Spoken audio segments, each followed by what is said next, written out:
한때 한국 골프장은 예약조차 힘들 정도였습니다. 새벽 6시, 알람이 울리기도 전에 눈을 떴습니다. 오늘이 바로 특정 골프장의 예약이 열리는 날이기 때문입니다. 스마트폰을 들고 앱을 켜는 순간 이미 수십 명이 동시에 접속하고 있습니다.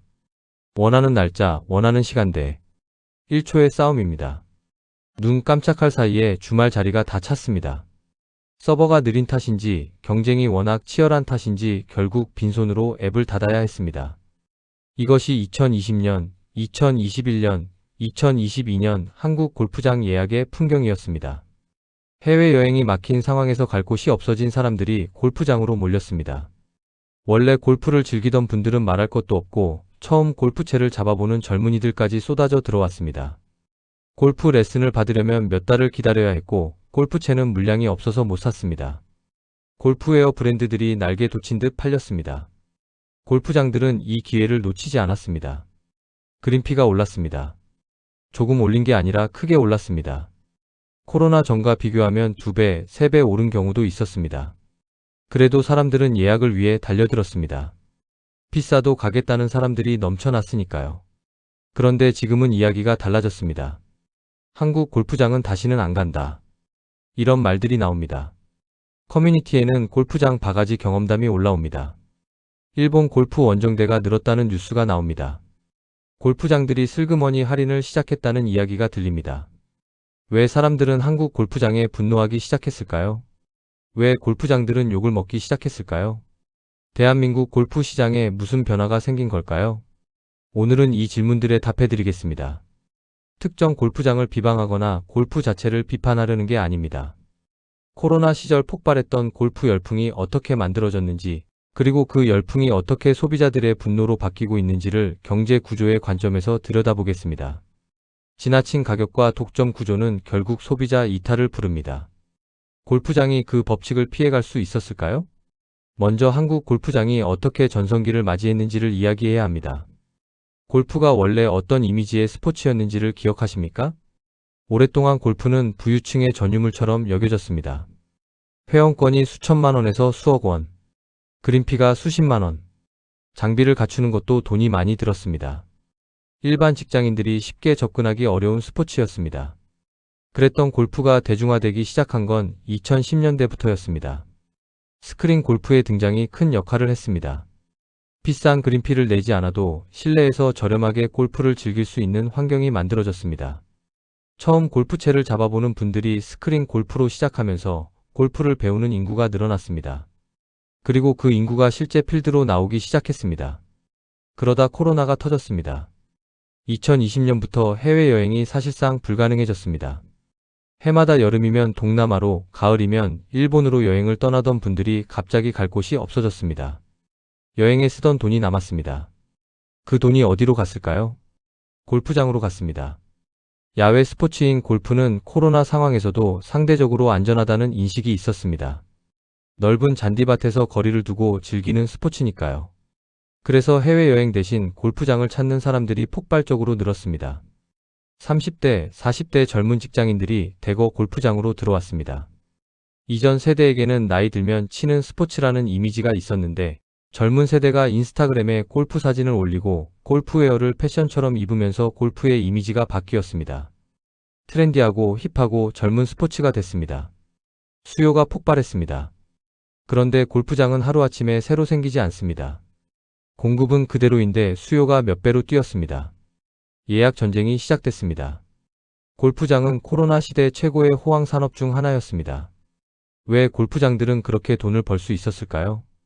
첫째는 제한된 공급 구조 때문입니다. 골프장은 새로 만들기가 쉽지 않습니다. 넓은 부지가 필요하고 환경 규제가 있고 건설에 시간과 돈이 많이 듭니다. 기존 골프장들은 몇십 년에 걸쳐 만들어진 것들입니다. 수요가 폭발해도 공급을 빠르게 늘릴 수 없습니다. 둘째는 회원제 중심의 시장 구조입니다. 많은 골프장이 회원제로 운영됩니다. 회원들이 우선권을 갖고 남은 자리를 비회원들에게 비싸게 팝니다. 이 구조 안에서 비회원들이 이용할 수 있는 자리는 더 제한적입니다. 제한적인 공급에 높은 가격이 붙습니다. 셋째는 코로나 특수였습니다. 해외여행이 막히면서 국내에 머물 수밖에 없는 상황이 골프장으로 수요를 집중시켰습니다. 이 특수는 코로나가 끝날 때까지 이어질 것이 예상됐습니다. 수요는 폭발했지만 공급은 제한적이었습니다. 이 상황에서 골프장들이 그린피를 올린 것은 경제 논리상 당연한 행동이었습니다. 문제는 그 올리는 폭이 소비자들이 납득하기 어려운 수준이었다는 겁니다. 그런데 왜 소비자들은 등을 돌리기 시작했을까요? 여러 가지 이유가 겹쳤습니다. 하나씩 살펴보겠습니다. 첫 번째는 지나치게 비싸진 그린피입니다. 사람들은 점점 바가지를 느끼기 시작했습니다. 그린피가 얼마나 올랐을까요? 코로나 이전과 비교하면 상당수의 골프장에서 평일 그린피가 크게 올랐습니다. 주말은 더 올랐습니다. 좋은 코스, 접근성 좋은 골프장들은 주말 기준으로 20만원, 30만원을 넘는 경우도 생겼습니다. 여러분도 한국 골프장 비싸다고 느끼십니까? 이 가격이 비싸다고 느끼게 된 결정적인 계기가 있었습니다. 바로 해외 골프와의 비교입니다. 코로나가 끝나면서 해외여행이 재개됐습니다. 일본 골프장의 그린피가 한국보다 저렴한 경우가 많다는 것이 알려지기 시작했습니다. 일본 골프 여행을 다녀온 사람들이 일본이 훨씬 싸고 좋다는 이야기를 했습니다. 동남아도 마찬가지였습니다. 태국, 베트남 골프장들의 그린피가 한국보다 저렴하면서 코스 컨디션도 좋다는 후기들이 퍼졌습니다. 이 비교 앞에서 한국 골프장 가격이 합리적이냐는 질문이 생겼습니다. 일본보다 비싸게 받으면서 서비스나 코스 수준은 더 낮다고 할 수 있을까? 이 의문이 불만으로 이어졌습니다. 두 번째는 캐디비와 카트비 등 추가 비용 문제입니다. 그린피만 내면 된다고 생각했는데 아니었습니다. 한국 골프장의 독특한 구조 중 하나가 캐디 의무화입니다. 외국의 많은 골프장에서는 캐디 없이 셀프로 플레이하는 것이 가능합니다. 하지만 한국의 많은 골프장에서는 캐디를 반드시 써야 합니다. 캐디비가 별도로 나옵니다. 카트비도 따로 냅니다. 카트를 이용하면 또 비용이 추가됩니다. 식음료 이용 시에도 가격이 높습니다. 골프장 내 식당에서 간단한 점심을 먹으면 또 몇만 원이 나갑니다. 그린피, 캐디비, 카트비, 식비, 보험료까지 합치면 1인당 하루 골프 비용이 얼마가 될까요? 30만원, 40만원, 경우에 따라서는 그 이상이 됩니다. 4명이 함께 골프를 치면 하루에 100만원이 훌쩍 넘는 경우도 있습니다. 이 금액이 처음 계산될 때의 충격이 있습니다. 예약할 때는 그린피만 봤는데 실제로 카드를 긁어보니 훨씬 더 나왔다는 경험. 이것이 소비자들에게 바가지 느낌을 주었습니다. 얼마를 쓸지 예측하기 어려운 구조가 불신을 만들어냈습니다. 세 번째는 서비스에 대한 불만입니다. 비싸게 받으면서 서비스가 그에 맞지 않는다는 불만이 쌓였습니다. 예약 시스템 문제, 부킹 취소 관련 갈등, 시설 관리 부족. 여러 가지 서비스 불만들이 온라인 커뮤니티에 올라오기 시작했습니다. 비싼 가격을 내는 만큼 서비스도 그에 맞아야 한다는 기대가 있는데 그 기대가 충족되지 않을 때 불만이 터집니다. 사람들이 돈을 아끼는 상황에서 비싸게 이용한 골프장에서 불편함을 경험하면 그 기억이 훨씬 강하게 남습니다. 그리고 그 경험을 온라인에 공유합니다. 한 사람의 불만 후기가 수만 명에게 전달되는 시대이니까요.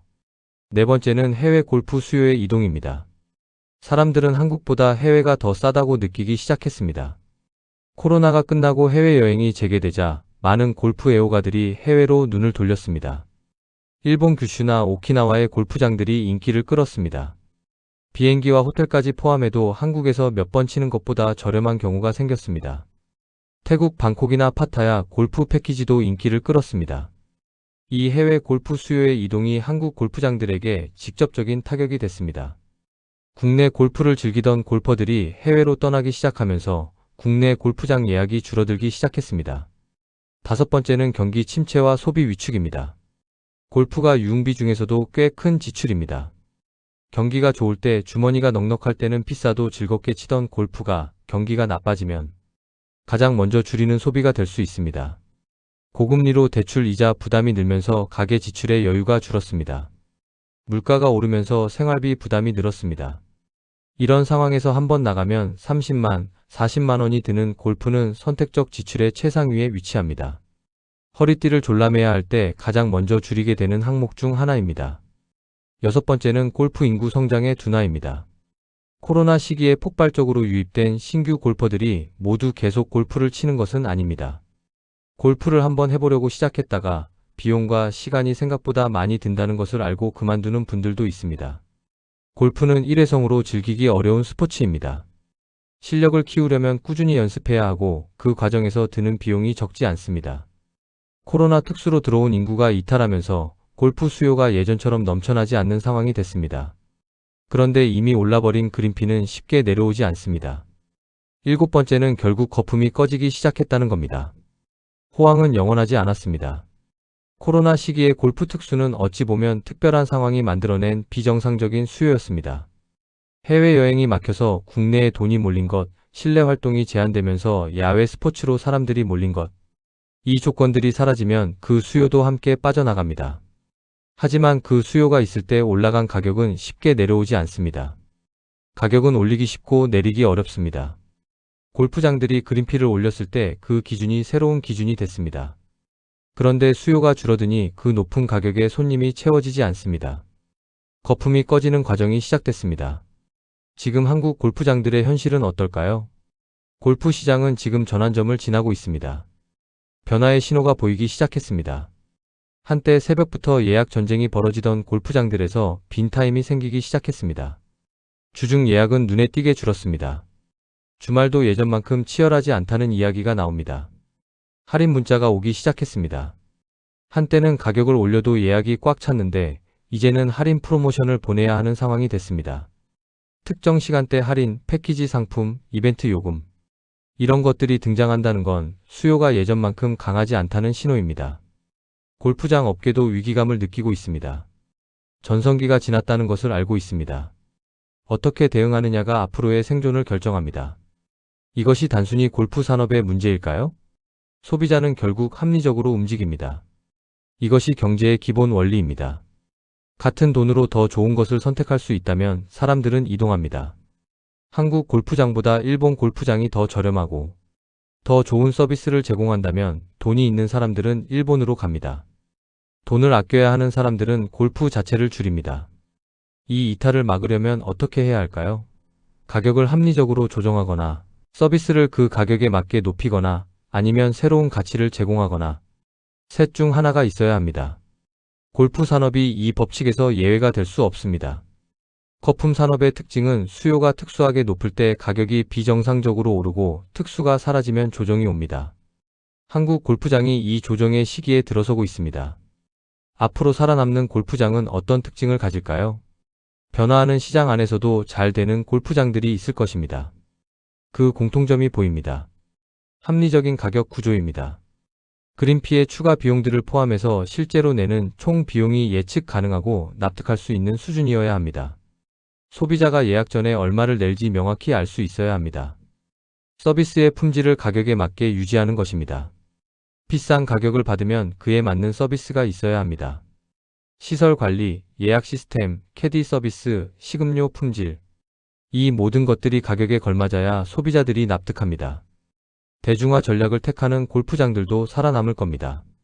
특정 층만이 아니라 더 많은 사람들이 부담 없이 즐길 수 있는 방향. 셀프 플레이 허용, 합리적인 그린피. 이런 방향을 택하면 더 많은 사람들이 꾸준히 찾을 수 있습니다. 해외 골프와의 경쟁을 진지하게 고려해야 합니다. 한국 골프장들이 경쟁해야 하는 대상이 국내 다른 골프장만이 아닙니다. 일본, 동남아 골프 여행과도 경쟁해야 합니다. 이 경쟁에서 한국 골프장이 선택받으려면 가격이나 서비스에서 차별화된 이유가 있어야 합니다. 오늘 이야기를 마무리하겠습니다. 사라지는 것은 골프가 아니라 과도한 거품일지도 모릅니다. 골프는 여전히 많은 분들이 즐기는 스포츠입니다. 그리고 앞으로도 그럴 것입니다. 사라지는 것은 골프가 아니라 코로나 특수가 만들어낸 비정상적인 가격, 구조와 그 구조에서 소비자들을 당연히 대했던 태도입니다. 독점 구조는 오래가기 어렵습니다. 공급이 제한적이고 수요가 넘쳐날 때는 가격을 올려도 소비자들이 올 수밖에 없습니다. 하지만 그 특수한 상황이 끝나면 소비자들은 자신들의 선택권을 다시 갖게 됩니다. 그 선택권을 무시했던 곳들이 지금 어려움을 겪고 있습니다. 소비자는 결국 떠납니다. 가격이 납득되지 않으면, 서비스가 기대에 미치지 못하면, 더 좋은 대안이 있으면 처음엔 불평하다가 그 다음엔 떠납니다. 한번 떠난 소비자는 쉽게 돌아오지 않습니다. 어떤 산업도 거품은 꺼질 수 있습니다. 골프 산업이 이 원칙에서 예외가 아닙니다. 코로나 시기에 특수가 만들어낸 가격 거품이 지금 조정되고 있습니다. 이 조정을 자연스럽게 받아들이고 소비자와의 관계를 다시 쌓아가는 골프장들이 장기적으로 살아남을 것입니다. 골프를 좋아하는 분들에게 이 변화는 오히려 기회일 수 있습니다. 경쟁이 시작되면 가격이 내려오고 서비스가 나아집니다. 소비자가 합리적인 선택을 할 수 있는 환경이 만들어집니다. 그것이 결국 시장이 제자리를 찾아가는 과정입니다.